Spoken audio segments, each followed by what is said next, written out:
Hey, I'm back. This is Chandler for Melda Production, and today I'm going to show you how you can make a medium gain amp in MTurboAmp. So this is one of my designs. They had somebody do a new GUI for it, so I think it looks pretty good. But let me show you what it sounds like. It's basically this.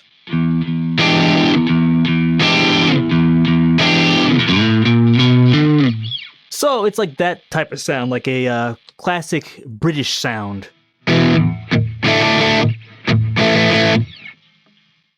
It can get, distorted, but it's not super distorted like you'd hear like a modern metal amp or something. So I'm going to show you how you can make something like this. If you have this, I think this should be out soon. You'll play with this yourself, but just give you an idea of what sound we're going for. So let's start from scratch here. I'm going to go over to B. We have the default. We have our distortion stages here. Have those already set up. We have them on clip 2. That seems fine for the most part. I'm going to turn on stage 6. As I said before, I like to use this as kind of a like power amp. And so if I play it now, 1, it's too loud, and 2, it's completely clean. So the first part, what I'm going to do is actually take this down by 8 decibels, the gain out. Next, let's start setting up the controls before we do anything tonally. So I'm going to go to M1 here. I'm going to just click Quick Learn. Go here to M8, Quick Learn, gain out. I'm going to change this and label it volume. Okay, same row, and just change this from gain in to just gain. And another thing is -40 and 40, that's way too much gain. That's way too large for gain range. So I'm going to do it to -20 and 20. Now let's look on the easy screen just to make sure it looks right. Cool. For the most part, that's good. I have this on clip 1. It's okay. The first thing I really want to do is I want to actually change the input EQ. So if you listen to it now, it has way too much mids. If I turn it up here, it has a kind of like blanket over the speaker sound, which we don't want. Oh, another thing I should mention, in case I didn't, I have M cabinet on here. When you're using M amp, you need to use either an impulse response loader or M cabinet, something like that, just to give you your speaker sound. But enough with that. We're going to go to the input EQ. I want to filter out the extreme lows in case there's any like rumble or anything, and I can set this anywhere, but I think around like 40 to 60 is good. Let's set 60 here. And I want to, get rid of like something in the high end. So get this 7,000 or so. You can set this however you want. You probably won't hear this too much. Only time you will is like, oh, there's like some low level hum, or maybe sometimes you notice like, hey, there's too much like static coming in the top. This can sometimes bring it down, but it won't actually affect your tone because it shouldn't be too much guitar tone up past here anyways. Now, another thing I want to do is I kind of want to change the tightness. If I bring the gain up here and I do the low string, you hear it's distorted, but if I play the low string, you don't really hear any definition in it. It's like, okay, I call this farting in the low end, and it's not good if you want to do like some fast palm muting or something like that. And so you think like, okay, how do you get rid of this and make it not sound like that? I want it to sound like classic British amplifiers, which didn't really do it that much. So what I'm going to do is I'm going to take this one, node 1 here. I'm going to set it to a high pass filter. I'm going to set it at 6 decibels per octave, so slope 1. And then we're going to start moving it up. So let's hear it.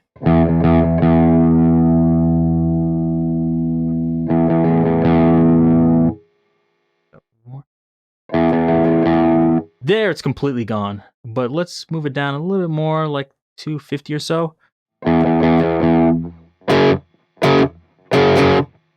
There we go. Whereas if it's down here, you hear it's farting out. So I like it around there, like 250 or so. But of course, set this however you like. If you wanted like, oh, I want some of that low end, you can set it wherever it sounds good to you.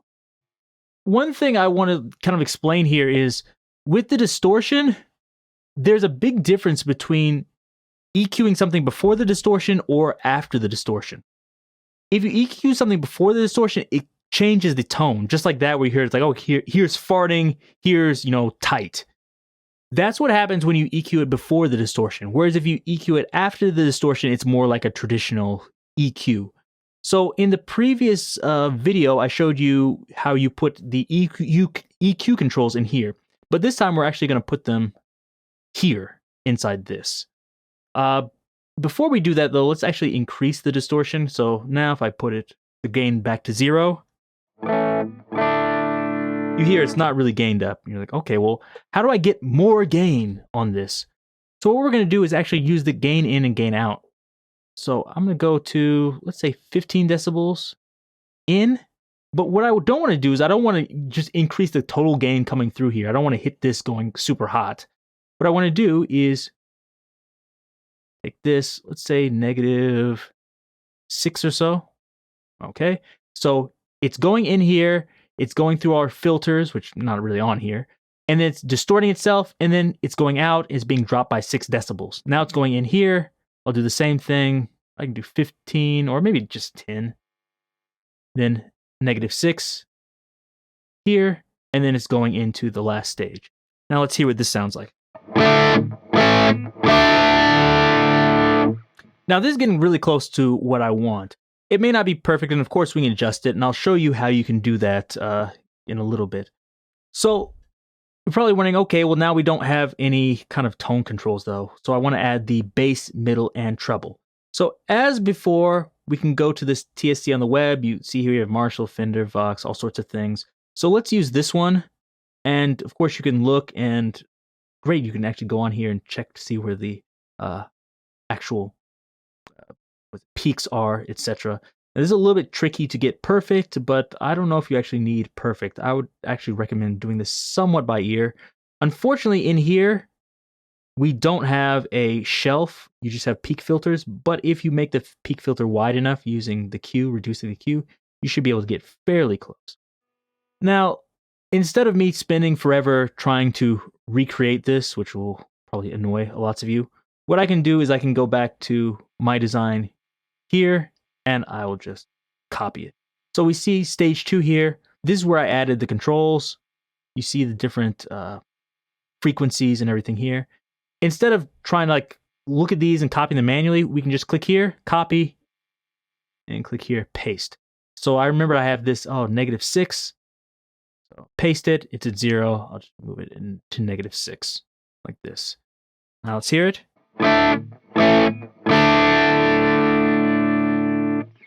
Now, because of the drop in especially the mids, it's going to sound less distorted because obviously it reduced the gain.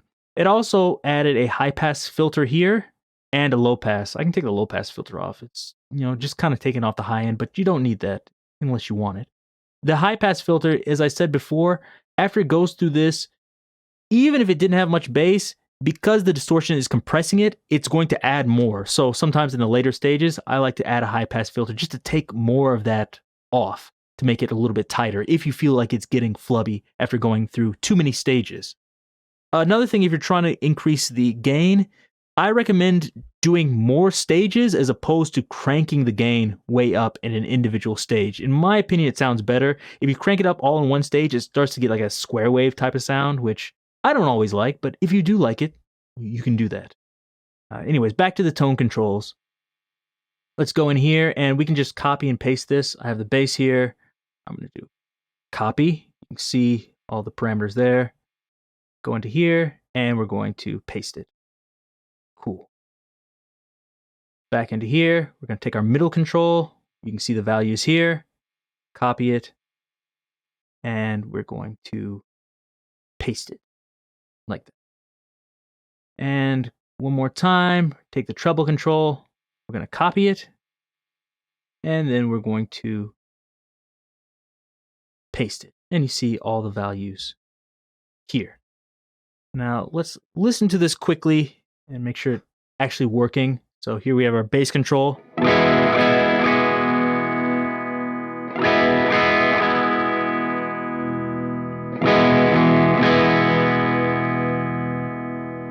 So it sounds like, okay, it sounds like it's actually working. I think maybe the Q is a little bit too small, so let's change this to maybe 0.5. Try it again.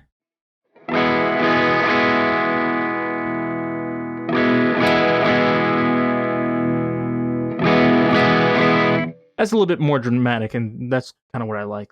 Just check the middle.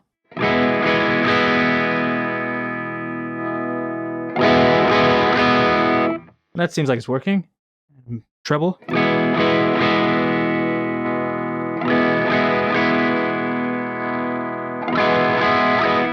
And that's working for the most part the way I'd like it to. So all these, they look like they're, perfect. Let's look at the edit screen, and oh no, because I copied it, everything is messed up. I'm like, oh, this is going to take forever to fix. And no, actually I can fix this fairly easily. All I have to do is go into the manager, think of a name for this. Let's just set group and call it medium gain amp here. And everything is in the same group now. Everything's in a line. I'll show you how to change the color later. I'm going to add one more control here. It'll probably mess things up too. We have the presence here. And this one is actually connected here, stage 6. And I have it at number 4 for the peak filter, for the EQ. So here it's 7,000 and 0.4. I might want to change that. But for now, just copy and paste it. So go paste, call this medium gain amp, just so it's in the same row here. Move it up and down. Seems like it's working, but change these values to 0.5. That was at 7,000, but let's try 5,000 just in case. Okay, check our presence control.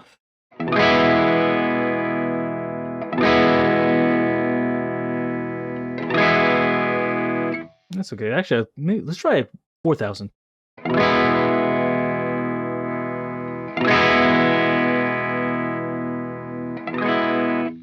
Okay, so it seems like everything is working for the most part. Now, actually, let me make sure it looks all right.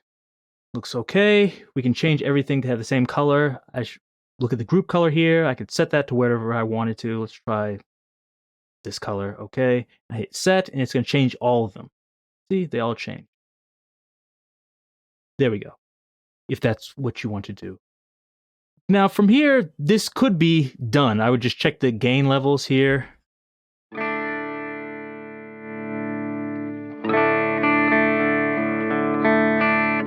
That's good gain. That seems pretty clean. Move it up.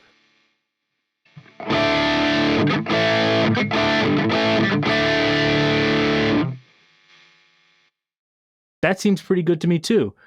However, I'll show you maybe one or two more things, ways you can actually, change this and mess with the sound a bit.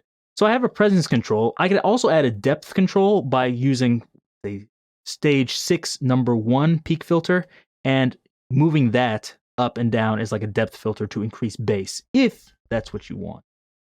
If you don't like the general sound of this, let's say I wanted more scooped or something, you can use the output EQ. In here, because the filters are before the actual distortion stage, it will also always like affect the distortion in the way it sounds. But the output EQ is just like a normal EQ at the very end. So if I wanted, okay, let's put a peak here, and then let's add, some high end here, like this, and change the sound.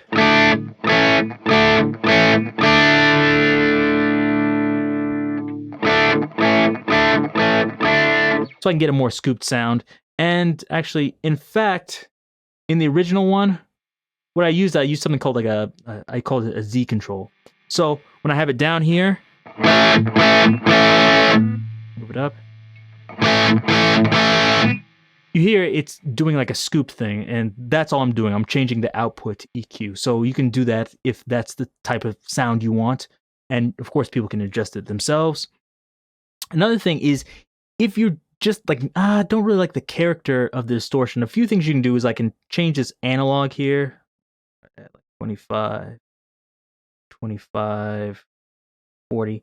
This doesn't have a huge change, but what this analog does is it actually adds, I believe, even harmonics. So if I look here, Analog controls the amount of even harmonics the distortion unit produces. These are commonly associated with analog tube circuits. So, to be honest, not all tube circuits produce even harmonics like this, but if you want more, you can put them in here. I find that it's actually really subtle and you don't hear it so much. But of course, it's there. If you want to add it, you can do that. You can also change the clipping modes if you like to add more gain, or change the gain or change where it starts clipping, etc. This can actually have a big effect on the tone. You can also add more gain stages, like I could turn down the gain here and just add another one and see how that affects it also. That also sometimes adjusts the feel. So if you're interested in that, try that out. And the other thing, the big thing is, like I said, the high pass filter will make it tighter, but the same thing applies to all the other frequencies. So here, let's try the first stage, and it's 300 hertz. What happens if I drop this by, let's say, 6 decibels? So this is before. Let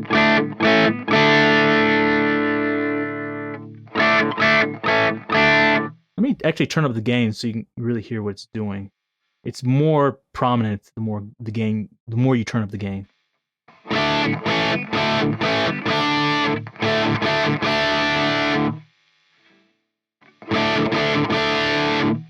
You hear it change. Let's boost it 6.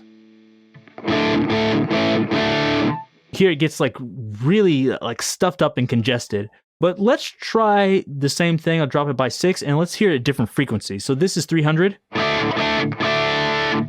Move it down. Not too different. Okay, that's starting to take out some of the bass.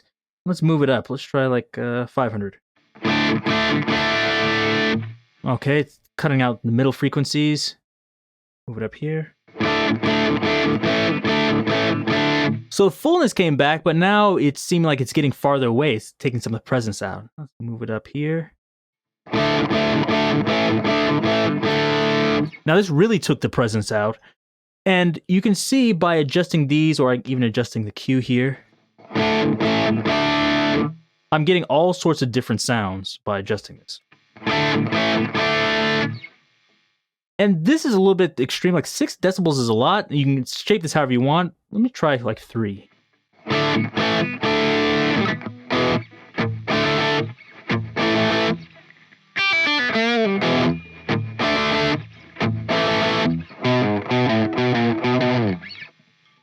You can shape this however you want, and by doing this, you can really, shape your distortion and sound. The more gain stages you use, the more you can do this and create your own type of sound and emphasize different aspects of your guitar tone. In the future, I'll show you how you can do this more, and I'll show you how you can make an even higher gain amp. This one I wanted to keep kind of like in that middle range area, where it's like, okay, this is rock, maybe even hard rock, but it's not quite metal. In the future, I'll show you how you can do more of a metal thing. If you're interested in that, make sure you subscribe. Leave me any questions or comments down below. If you like this, give me a thumbs up, and check out all the other plugins at meldaproduction.com. Till next time, see you.